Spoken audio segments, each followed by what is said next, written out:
안녕하세요. 마리아입니다. 오늘은 우리가 슈퍼에서 장 볼 때 유용한 표현들을 알아볼게요.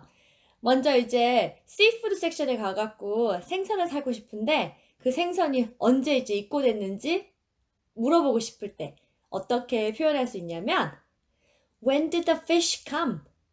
When did the fish come? 생선 언제 입고됐어요? When did the fish come? 이라고 물어볼 수 있습니다. 그래서 이제 연어 언제 들어왔어요? 라고 물어보고 싶을 땐 When did the salmon come? When did the salmon come? When did the salmon come? 아니면은 뭐 홍합 이거 언제 들어왔어요? 라고 물어보고 싶을 때는 When did the green mussels come? When did the green mussels come? When did the green mussels come?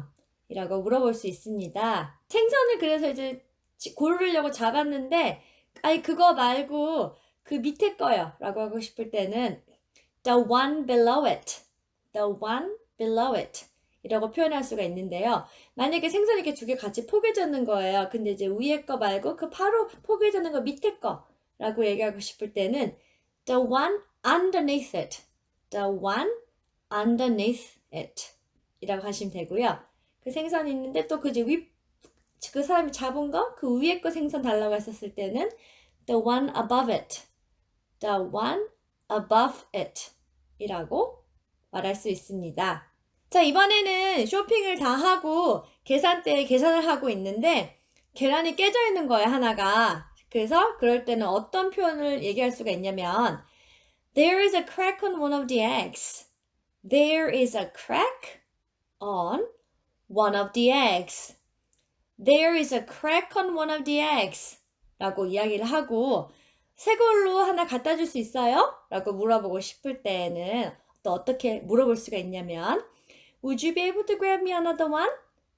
Would you be able to grab me another one? Would you be able to grab me another one? 이라고 물어볼 수 있습니다. 자, 그런데 또 이번 물건에는 이렇게 봉지에 구멍이 뚫려 있는 거예요. 또 그랬을 경우에 또 봉지에 구멍이 뚫려 있어요. 라고 어떻게 말할 수가 있냐면 There is a hole in the bag. There is a hole in the bag. There is a hole in the bag. 이라고 하고 또 똑같이 Would you be able to grab me another one? 이라고 물어볼 수 있겠죠. 그런데 또 이번 거는 뭐 고기 같은 걸 싸놨는데 그게 이제 뭐 새는 거예요. 물 같은 게 새는 거예요. 액체가. 그랬을 경우에 또 어떤 표현이 있냐면 It is leaking. It is leaking. It is leaking. 똑같이 Would you be able to grab me another one? 또 다른 거 하나 갖다 줄 수 있어요? 라고 똑같이 물어볼 수가 있습니다. 근데 여기서 발음을 조금 주의해야 될 게 어떤 게 있냐면 새다 라고 할 때 leak, leak, leak 라고 하는데 이거는 발음이 길게 해야 돼요. leak. 왜냐면 짧게 하면 lick 라고 해서 이렇게 핥다, 혓바닥으로 핥다 먹는 게 핥다라는 발음이 있거든요. lick.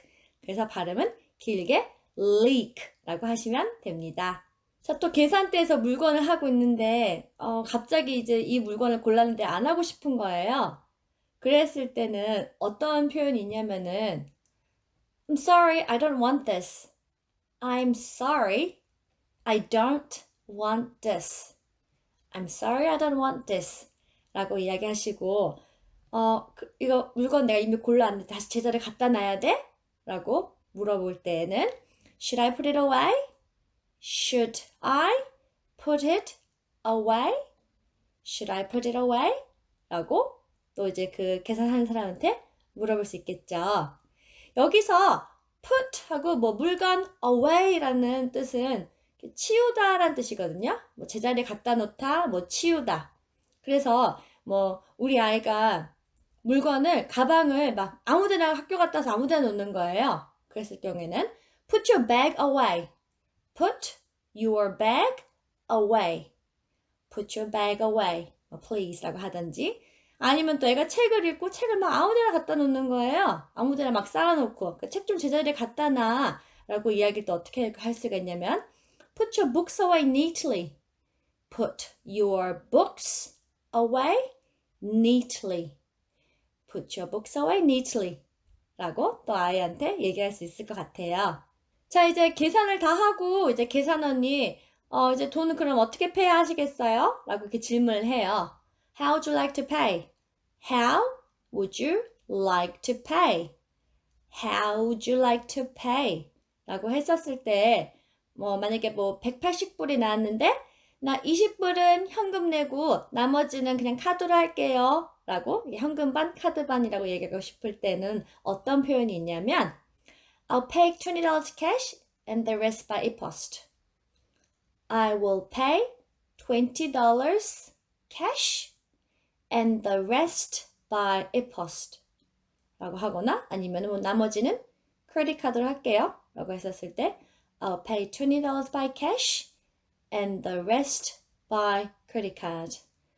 I'll pay $20 cash and the rest by credit card. I'll pay $20 cash and the rest by credit card. 라고 할 수 있습니다. 그런데 꼭 슈퍼마켓에서만 How would you like to pay? 라고 안 물어보고 예를 들어서 식당에 친구랑 밥 먹으러 갔는데 이제 돈 계산할 때 How would you like to pay? 라고 물어봤어요. 그랬을 경우에 우리 나눠서 낼게요. 우리 각각 나눠서 낼게요. 라고 어떤 표현이 있냐면 We will split the bill. We will split the bill. We will split the bill. 이라고 이야기할 수가 있고요. 아니면은 만약에 3명이 갔어요. 3명이 갔는데 우리 그냥 3분의 1씩 각각 반반 나눠낼게요. 라고 또 어떤 표현이냐면 We will split the bill in thirds. We will split the bill in thirds. We will split the bill in thirds. 라고 3분의 1 in thirds. 라고 이야기할 수 있습니다. 자, 이번 상황은 제가 치킨인 줄 알고 샀는데 이게 알고 봤더니 램인 거예요. 그래서 이거 치킨인 줄 알았는데 램이에요. 치킨으로 다시 교환한가요? 교환 가능한가요? 라고 물어보고 싶을 때 어떤 유용한 표현이 있냐면 I thought it was chicken but it's lamb. I thought it was chicken but it's lamb. I thought it was chicken but it's lamb. 그래서 치킨으로 이거 교환 가능해요? 라고 어떻게 물어보냐면 Can I exchange this for chicken? Can I exchange this for chicken? Can I exchange this for chicken? 이라고 물어볼 수 있습니다. 자, 이번에도 이제 교환을 하고 싶은데 제가 영수증을 안 들고 있는 거예요. 그래서 영수증을 안 들고 있는데도 교환이 가능하니? 라고 물어보고 싶을 때 어떤 표현이 있냐면 I don't have the receipt with me. Can I still exchange it? I don't have the receipt with me. But can I still exchange it? I don't have the receipt with me, but can I still exchange it? 이라고 물어볼 수 있습니다. 여기서 또 약간 더 중요한 발음이 어떤 게 있냐면 영수증, receipt, receipt이 있는데 발음은 receipt이라고 해요. P가 스펠링엔 P가 있어도 P는 발음하지 않고 receipt가 아니라 receipt라고 발음하시면 됩니다. 자, 이번 상황은 마지막으로 이제 교환이 아니라 환불을 받고 싶어요. 근데 이거는 환불 받는 거는 꼭 슈퍼마켓에서 쓸 수도 있지만 다른 옷 사러 갔을 때라든지 다른 쇼핑 했었을 때 환불 받고 싶을 때 이렇게 물어볼 수 있어요. Can I get a refund for this? Can I get a refund for this? Can I get a refund for this? 라고 물어볼 수 있습니다. 그런데 만약에 이게 리펀을 해주는 돈을 주는 거예요? 돈을 돌려주는 거예요? 아니면 환불할 때? 아니면은 왜 스토어 크레딧으로 그 가게에서 써야 되는 그 쿠폰 같은 거? 그 스토어 크레딧으로 주는 거예요? 라고 물어보고 싶을 땐 또 어떻게 표현할 수가 있냐면 Will it be a store credit or a refund? Will it be a store credit or a refund? Will it be a store credit or a refund? 이라고 물어볼 수 있습니다. 자, 그랬더니 점원이 돈은 환불해 줄 수가 없고 그 자기네 가게에서 쓸 수 있는 뭐 스토어 크레딧으로 줄 수가 있다는 거예요. 근데 그래서 경우에 이 스토어 크레딧에 우리가 유통기간이 있나요? 언제까지 써야 되는 그 날짜가 있나요? 라고 물어보고 싶을 때는 어떤 더 유용한 표현이 있냐면 Is there any expiry date on a store credit? Is there any expiry date on a store credit? Is there any expiry date on a store credit? 이라고 물어볼 수 있습니다. 자, 오늘도 영상이 도움이 되셨다면 구독과 좋아요, 그 다음에 댓글 부탁드리겠습니다. 감사합니다.